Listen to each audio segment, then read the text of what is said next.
peoples, hope you're doing well. Welcome to another video. Now, with this horrific genocide in Palestine that continues to take place, a lot of people are being very inspired by the strength of the Palestinian people, and I've noticed on the internet that a lot of people are very interested in Islam, and people are converting, people want to find out more. If you're one such person and you want to find out more about Islam and you're interested, or you just want to dip your toe in, then look no further, because here are 4 simple things that you can try.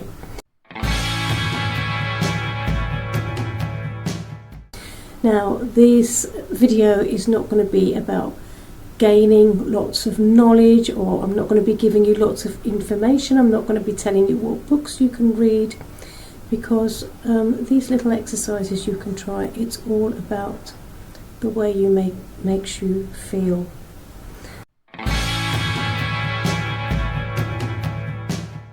So the first thing is listening to a recitation of the Quran, and I'm going to leave a link below so you can just press the link. And it's not about the words or the meanings, it's about the feelings it evokes. And it's kind of like music or poetry. It transcends fashion, time, culture, race, ethnicity, age, and it reaches you right here. So I left a link below, and that's something you could try.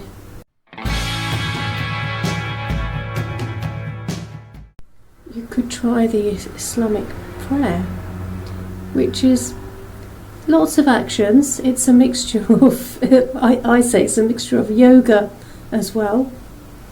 It's all very good for you. Now, I have done a prayer demonstration, and it's one where you can just join in. So if you want to join in and see what it's like, I'll leave the link below. This particular demonstration is very popular with converts. You don't have to know anything, all you have to do is join in. If you prefer to use another video, there are other videos online, you can use those too. So that's the second thing you can try.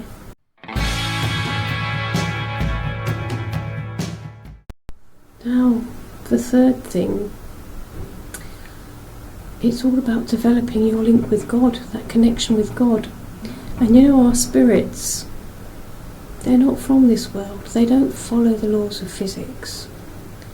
So just like our bodies need food, our spirits, the food of our spirit is the connection or the remembrance with God. So how do you remember God?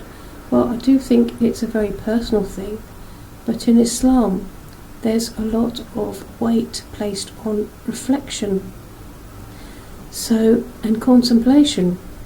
So this is what I do anyway. I'm one of these people who has always loved to set goals and write them down. In the same way, I have a little book. Now, I don't share this with everyone. I can share it with you guys. I have this little notebook, and that's my little journal to God. So, especially when I've got a problem, I like to write in it. I like to write to God. And as they say in goal setting, when you write it down, it just somehow becomes more powerful and more likely to become a reality. I feel it's the same way that when I write something down to God, first of all, it's very reassuring, and secondly, it feels like it's having more of an impact. But a person's connection with God is very unique and individual, so it's up to you how you want to make that connection.